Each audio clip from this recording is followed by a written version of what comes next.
Okay, so today we have a vintage Reo Royale Deluxe reel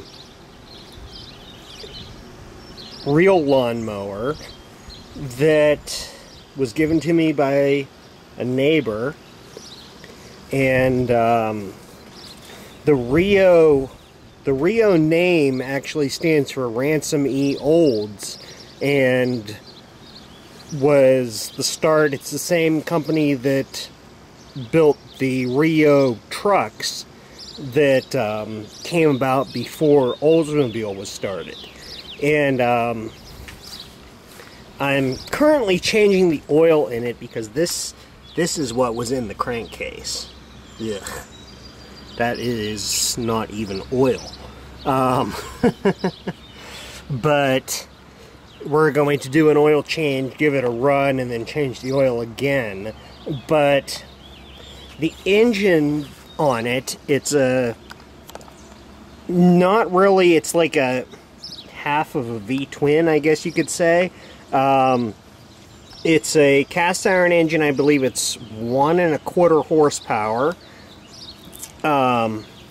There's plastic stuck on it because they had it covered in plastic over the winter time, which caused some condensation, and I believe that's what tainted the oil.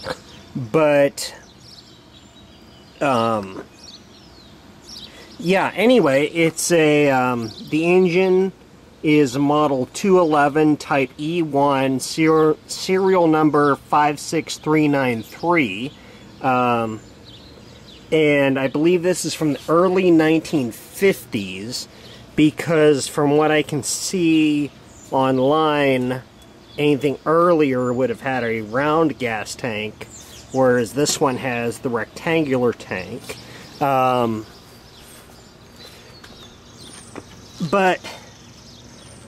well, we can't get the model number of the mower itself at this moment because it's covered in sludge. It's right there. Anyway, this mower is unique in the way that the throttle mechanism operates. There's one control, a single control.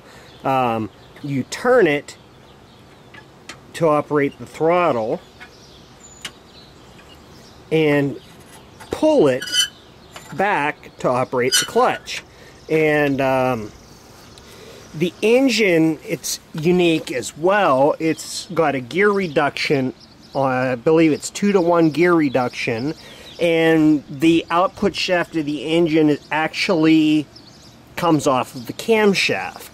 So that helps a little bit so your mower isn't running away from you, and it cuts down on the need of an external gearbox as well. But the carburetor on it it's a float type automotive carburetor. It's a Carter Model N. Just a simple mesh type air filter on it. And yeah, it has a recoil starter. Normally, or originally I should say, I can't turn it around all the way by trying to grab the nut, but there was a little leather flap on here that would spin around, and it would keep debris and grass from collecting inside the air intake, which is kind of neat. But yeah, we've let this drain for a little bit. Let's get it refilled with oil and see if we can get this thing running. Thanks for watching.